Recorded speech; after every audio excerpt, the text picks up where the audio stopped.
Welcome back to Embracing Autism IRL. Today we're joined by Dr. David G. Amaral, the Scientific Director of Autism BrainNet and a distinguished professor at the UC Davis Mind Institute.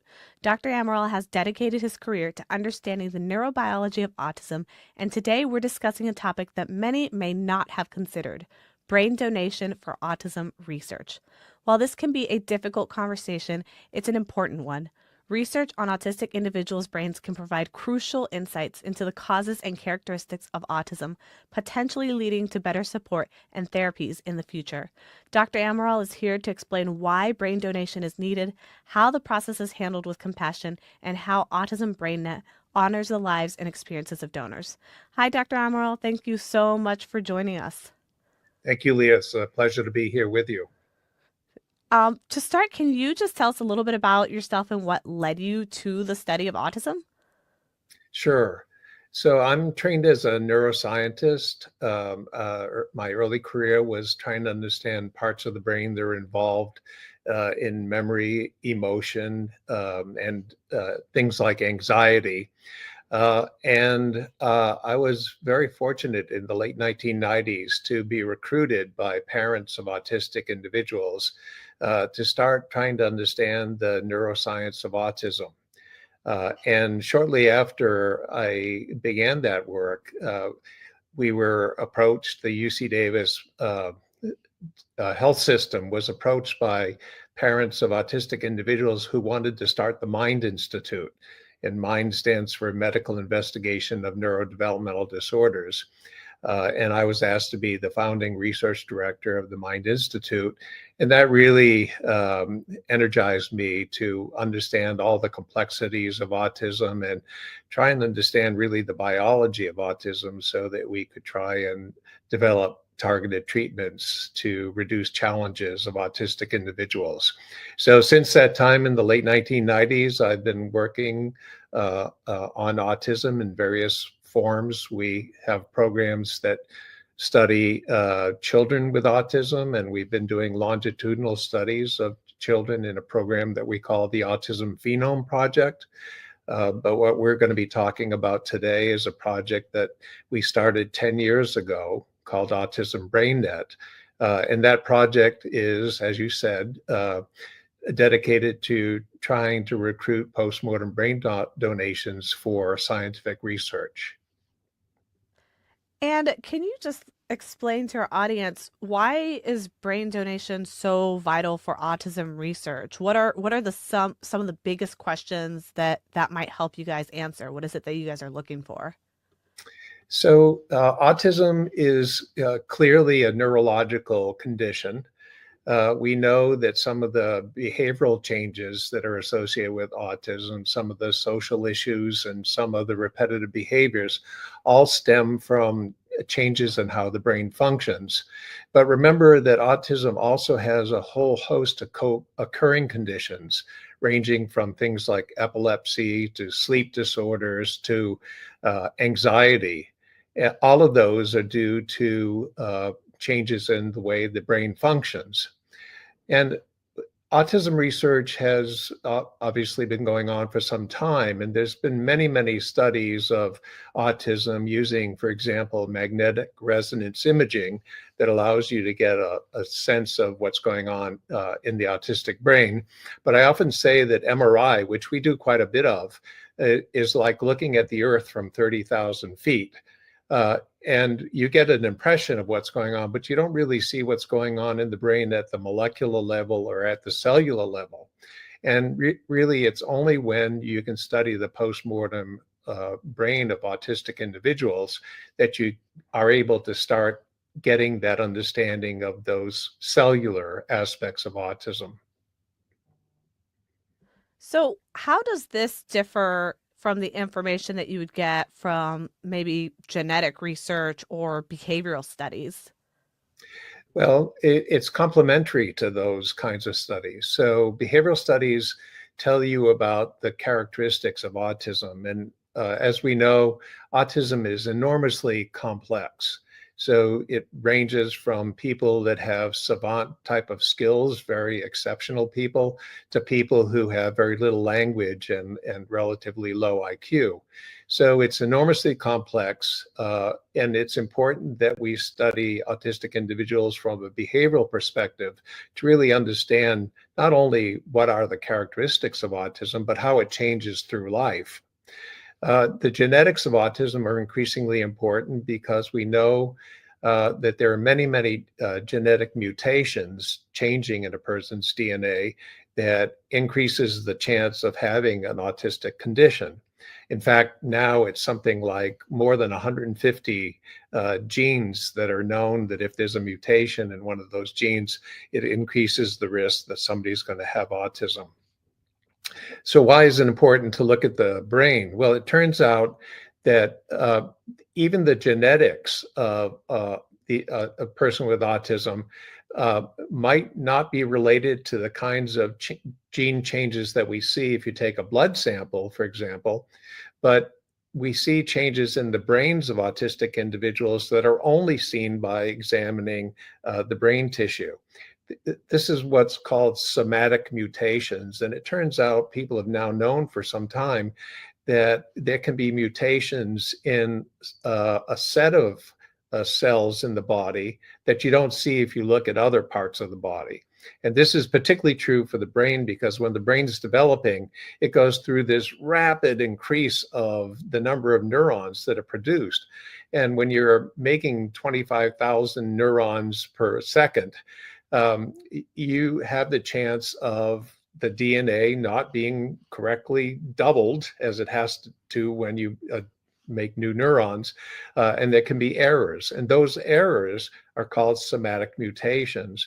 And it turns out that we're now finding out that both in clearly neurological disorders like epilepsy, but presumably also in some forms of autism, the real genetic changes aren't going to be seen in the blood, but they're only going to be seen if we study the brain.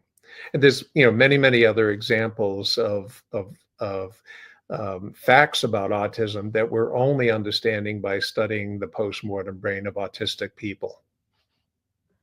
So, one of the things that I have kind of heard is that, and this might just be completely speculative, but there's been some research that they found things that potentially it could be something as much as like an issue with like neuronal pruning or neural pruning or like things like that. Is this type of study looking into that detailed of a level? Like how detailed do the brain studies go?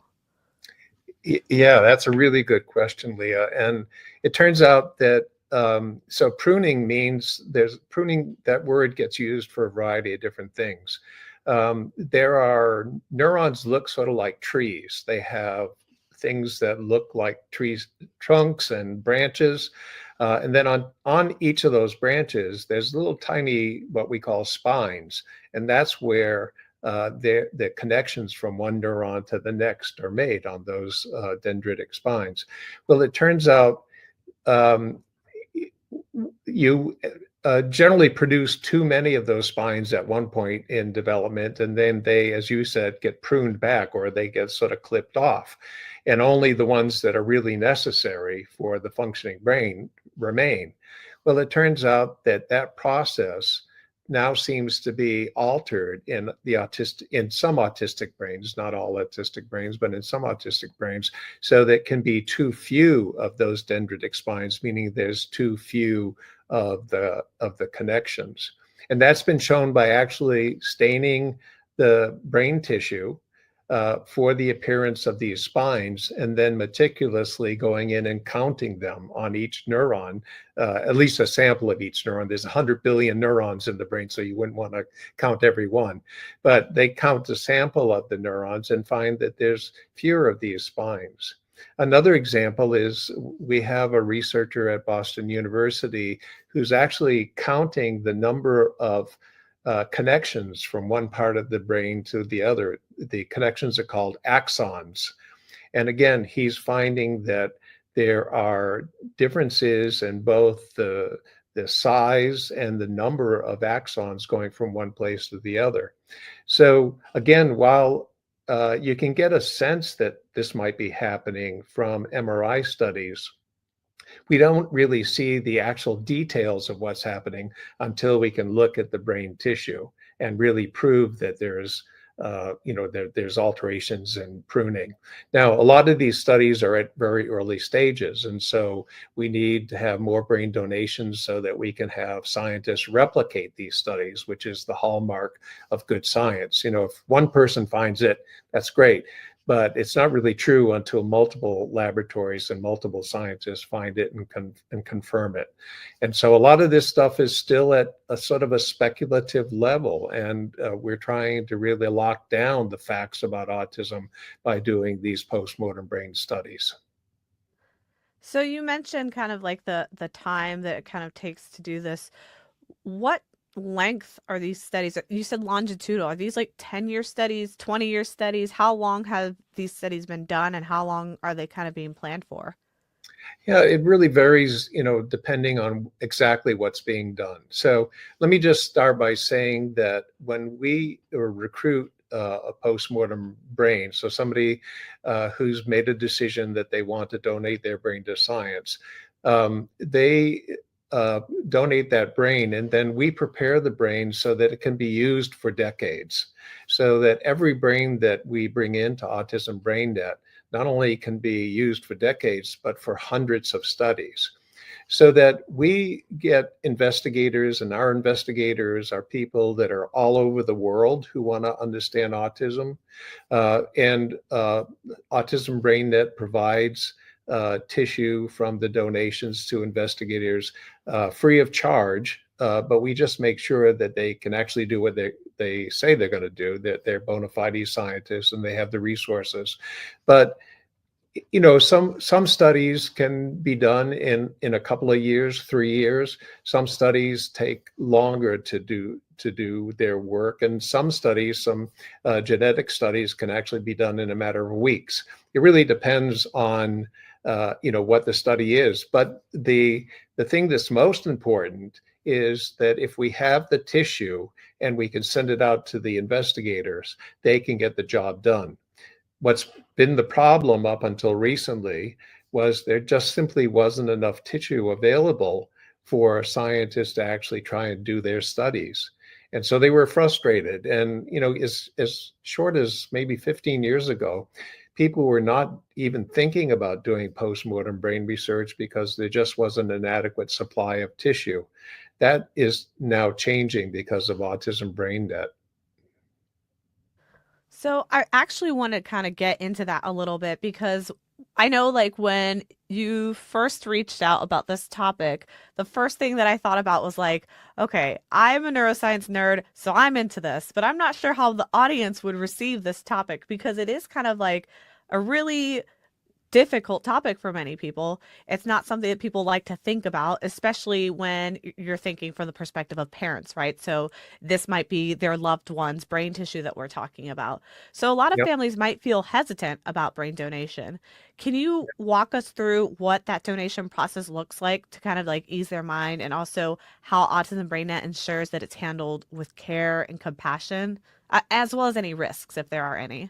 sure, sure. Yeah, Leah, that's really true that, some people, when I've talked about this, say, well, there's sort of an ick factor, like ick, we don't want to talk about postmortem brains. And, we understand that.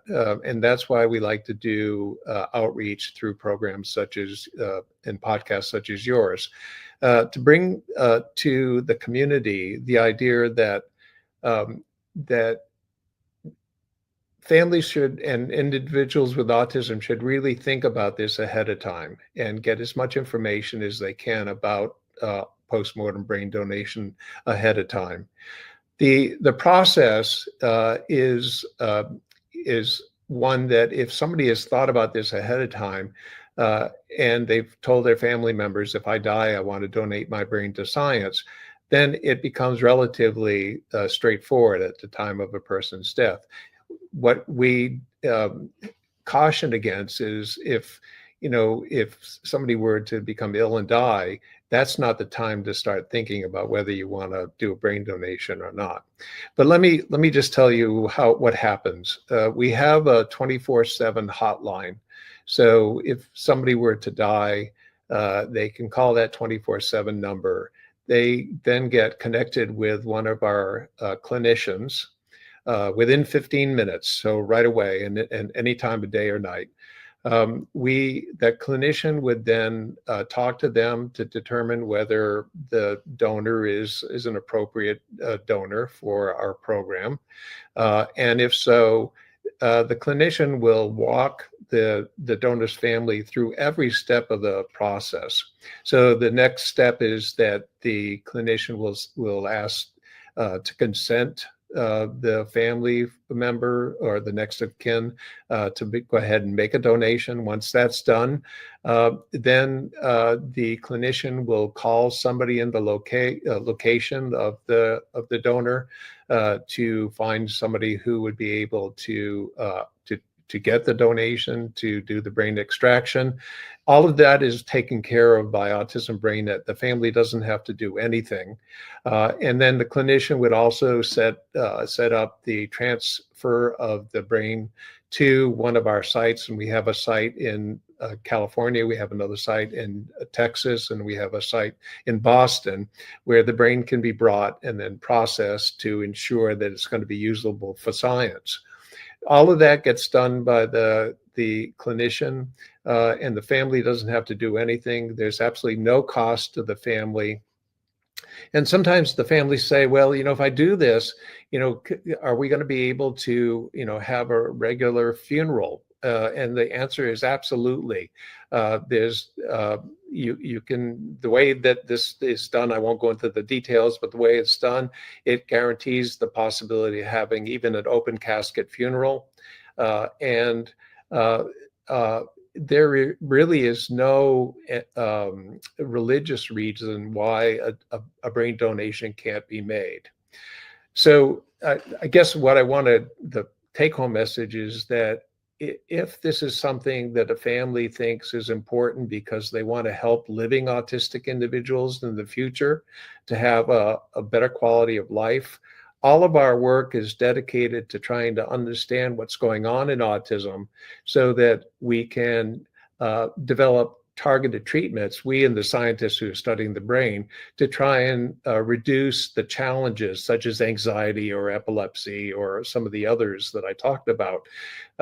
We're not trying to cure autism. We're not trying to eliminate autism, but we're trying to improve the quality of life by understanding what's going on in the biology of autism. So I hope maybe with that short summary, it sort of sets people's mind at ease that this can be a very straightforward process. And I'll just say one final thing, and that is that if you go on our website, which is autismbrainnet.org, what you'll see is there's a families section, and there's a section called Memories of Hope. And many of our donor families will actually write a little tribute to the donor and talk about the donor in life and their attributes. And the families come back to us and they say, this was a very challenging time. We lost a family member, a loved one, but by making a donation, we feel like something positive has come out of this tragic event in our lives. And we feel like we have contributed to the legacy of this family member, knowing that their brain is going to contribute to autism research for decades down the line.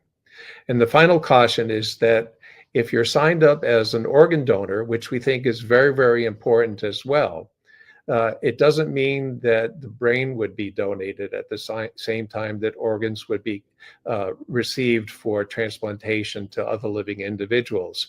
So you really have to make it known to family members that you want to be a brain donor in order to make it happen. But again, if you make that decision, or if a family makes that decision, we will make it absolutely straightforward and easy and painless for the family to make a donation. And just for the sake of like full transparency, are there any associated risks? Is there anything that they should be kind of concerned about or anything? There really aren't any risk. And I should have said one other thing, and that when we provide tissue to investigators around the world, the tissue and all the information is completely anonymous.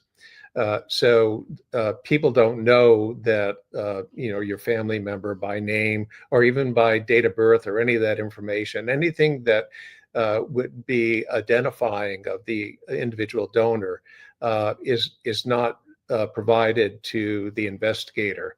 We do tell the investigator how old the person was, the sex of the person, things like the weight of the brain, and whether some of the behavioral features of the individual. For example, did they have intellectual disability or not? And all that information is necessary to do the best possible science. But we really are scrupulous about ensuring that there's anonymity, and that goes on forever. So that will never change. There, we do provide feedback to the families on occasions if they want it. One of the things I didn't mention was that for any of our, we have several categories of donors. Those who have a diagnosis of autism. We also accept those who have a genetic condition that has been associated with autism, even if you weren't diagnosed with autism during life. And then finally, we are accepting donations from individuals generally younger than 50 who are neurotypical, who want to donate their brain, because we always have to compare an autistic brain with a neurotypical brain to see what the differences are. But so if you have an autistic, or if you have a diagnosis of autism, our clinician will recontact the family after the whole donation process has taken place, and we do a clinical assessment of the donor via the family members. We use what's called the ADIR, and that's a clinical interview that our clinician does, because we want to confirm that in fact the donor did really have autism. We are getting a lot of genetic information about the donor, because in addition to doing his microscopic analysis of the brain, we do take a portion of the brain and uh, and do a genotyping of the brain to see if there's any mutations in the brain. And if there were anything really salient for the family to know about the genetics of the individual, that would be provided back to the family if they wanted to know. So this is part of the consenting process. They can decide, do I want to get information back, or do I not want to get information back? And based on their decisions, we can provide them information. But there's really not anything, and we just celebrated our 10th anniversary. We've been in functioning for 10 years. We've actually had over 400 brains donated to Autism BrainNet. And I can say with some assurance that we really have had no problems with any of those donations in terms of anything related to a risk.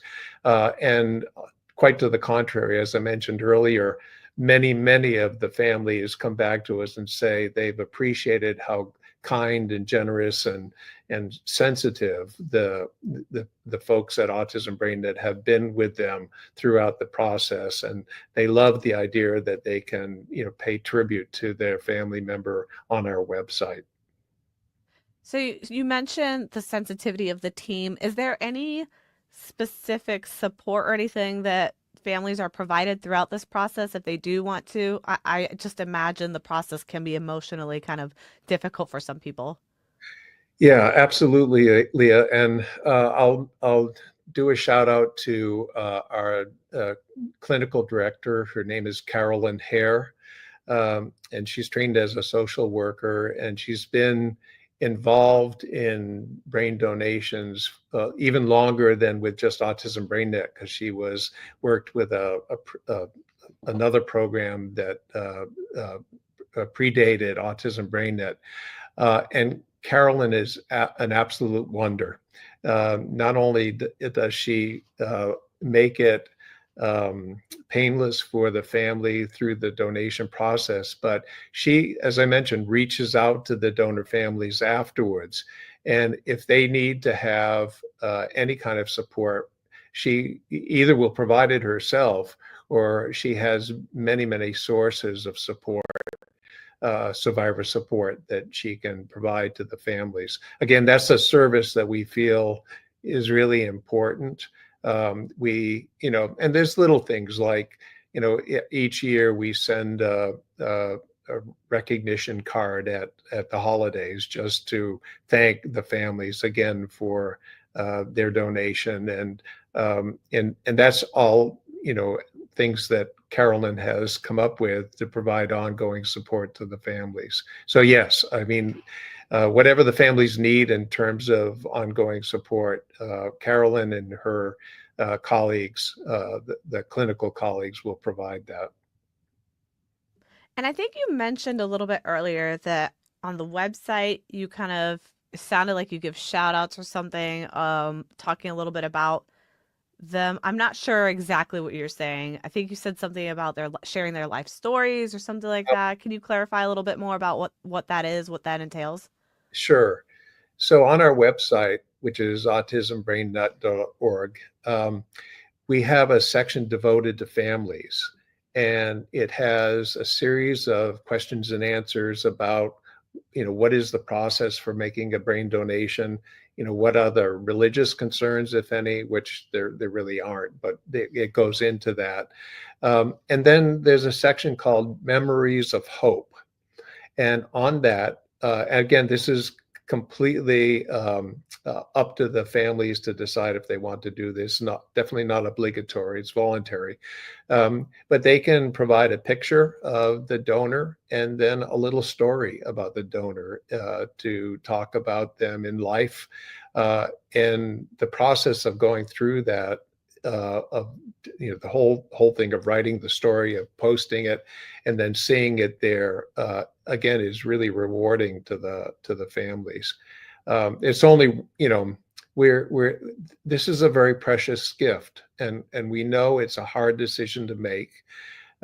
We are so appreciative of the families that make this difficult decision in support of autism research, and we want to do whatever we can to let them know that we appreciate their donation and their efforts.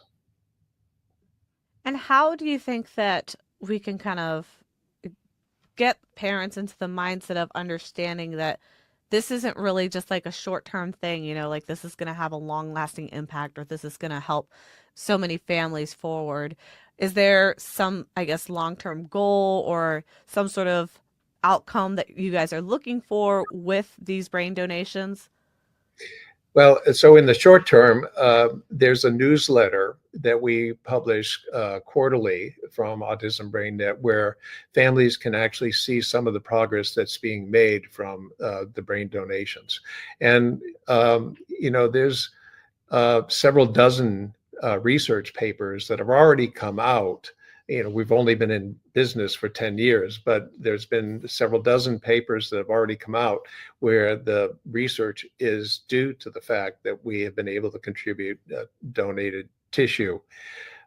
Our long-term goal is, as I said before, improving the quality of life for living autistic individuals. This is not simply an academic effort. We're not doing research for research's sake. We are trying to understand the biology and the genetics of autism, so that for the problems associated with autism, things like sleep disorders or even gastrointestinal problems, which really plague many, many individuals. Those gastrointestinal problems, you think, Well, how could the brain help that? Well, the brain actually controls a lot of what's going on in the belly. So, we're trying to understand that the connections between the two, and it with the long-term goal of all of this research is to try and come up with either medications or other kinds of things that could improve the quality of life by eliminating some of these challenges that autistic individuals are prone to. So let's say one of my listeners is out there. They've heard you talk about this. It's starting to kind of sink in that, hey, there may be something that I as a parent can actually do to help out at least, future generations of kids like my own. Yep. Where would they go to learn more if they are considering brain donation, and what steps should they take? Is there anything they should or shouldn't do? Right. So if the donation is not imminent, the best thing to do is to go to our website, which is autismbrainnet.org, and read.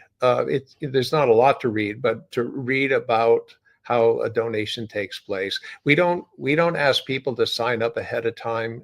We really want people to be aware that a donation is helpful to autism research. It's actually necessary for autism research. So that would be the first thing to do. But I guess I have to emphasize one other thing, and that is if somebody's going to make a donation, the brain tissue is optimal for research if it comes to one of our collection sites within 24 to 48 hours. And so that means that the family has to act relatively quickly when a death occurs. And so if a death occurs, then our what we ask is that you call our 877-333-0999 24/7 hotline, which is on our website. Again, it's 877-333-0999. And as you'll be connected with our clinical staff, and they will start the process for you. So again, it's sort of short term. If hopefully, if a donation is not imminent, learn about brain donation, learn about the accomplishments that have been made possible by other individuals donating their brains.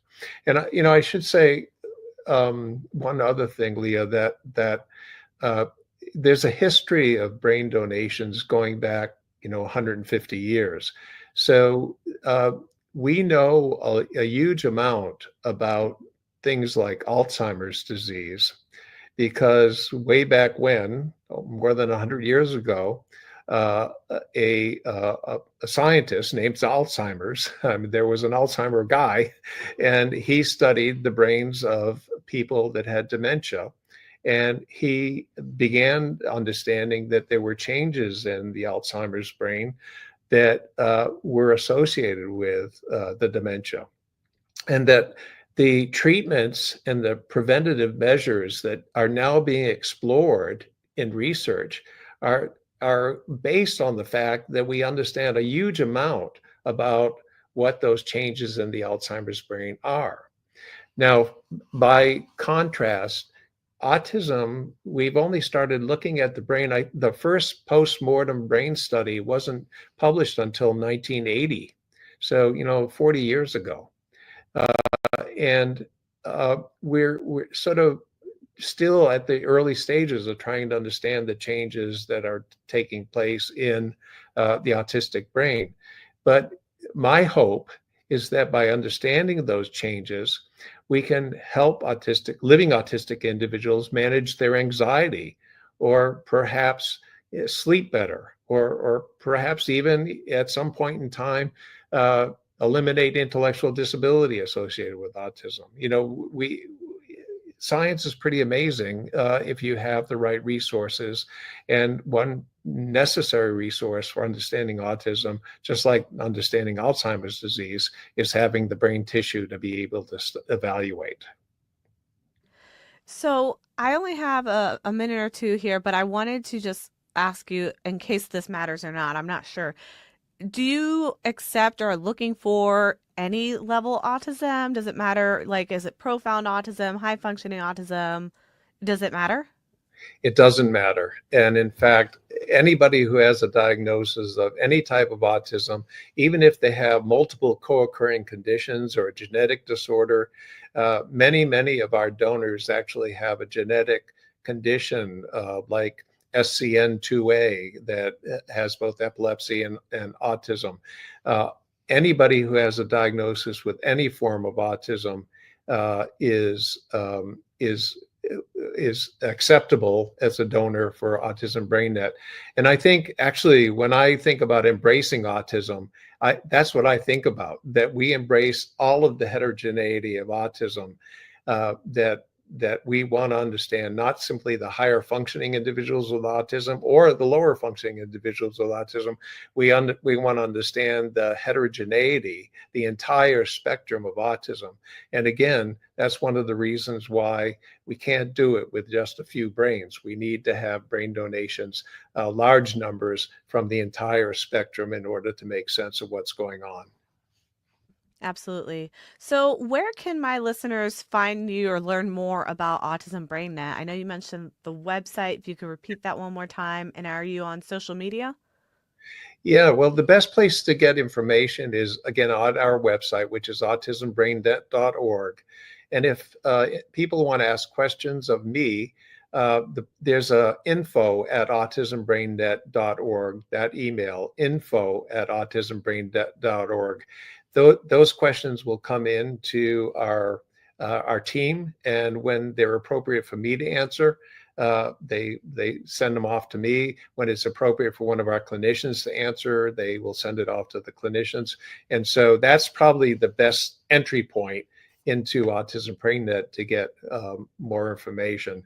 My direct email address at UC Davis is easy to find, apparently. I'm certainly open to your listeners contacting me directly. But really, the best way to do it is to go to the info at autismbrainnet.org and start there. And we're happy to provide whatever information people need in order to think this through. I know it's a complicated issue, a scary issue even to think about, but we're happy to provide whatever information people would like. And for those of you listening on social media, if you have Facebook, they're also up at Autism Brain Net as well. I will provide all those links and information in the episode description for everybody watching and listening for easy reference. Well, thank you so much for joining us today, Dr. Amaral. I really appreciate this information. I'm a bit of a neuroscience nerd myself, so that's why I was really interested in learning more about this. Autism definitely seems to run in my family, so it's something I'm curious about, and I feel like my family might be interested. So Good. I may be in touch. Okay. Thank Well, you so much. thank you for the opportunity. We appreciate it. Absolutely. Have a good one. Thank you.